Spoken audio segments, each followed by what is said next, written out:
আজকে তৈরি করে নিব মহিষের মাংস ভুনা। মহিষের মাংসটা 80% মানুষ পছন্দ করে না। আসসালামু আলাইকুম। এখানে 1 কেজি পরিমাণ মহিষের মাংস রান্না করব। 1 কেজি পরিমাণ মহিষের মাংসে 1 টেবিল চামচ আদা এবং 1 টেবিল চামচ জিরা, 3-4টা কাঁচামরিচ ব্লেন্ড করে নিয়েছি। এখানে মাংসটা এখন ম্যারিনেট করে নিব। 1 টেবিল চামচ হলুদ গুঁড়ো, 2 টেবিল চামচ শুকনা মরিচ আর বেটে রাখা মশলাটা দিয়ে ভালোভাবে 3 টেবিল চামচ তেল দিয়ে ভালোভাবে ম্যারিনেট করে নিব। ম্যারিনেট করে কিছুক্ষণ রেখে দিব। রেখে দেওয়ার পর একটা প্যানে 3 টেবিল চামচ সরিষার তেল গরম করে এখানে ম্যারিনেট করা মাংসটা দিয়ে নাড়াচাড়া করতে হবে। মাংস থেকে যে পানিটা বের হবে ওই পানিতে কষিয়ে নিতে হবে।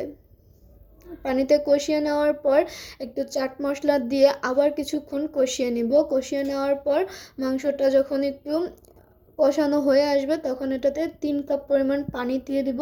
পানি দেওয়ার পর এটা আবার ঢাকনা দিয়ে ঢেকে দিব। ঢাকনা দিয়ে ঢাকার পর যখন এটা সিদ্ধ হয়ে আসবে তখন কিছুটা পেঁয়াজ বেরেস্তা আর কয়েকটা কাঁচামরিচ দিয়ে আর একটু জাল করে নিয়ে নামিয়ে নিলেই হয়ে যাবে মহিষ।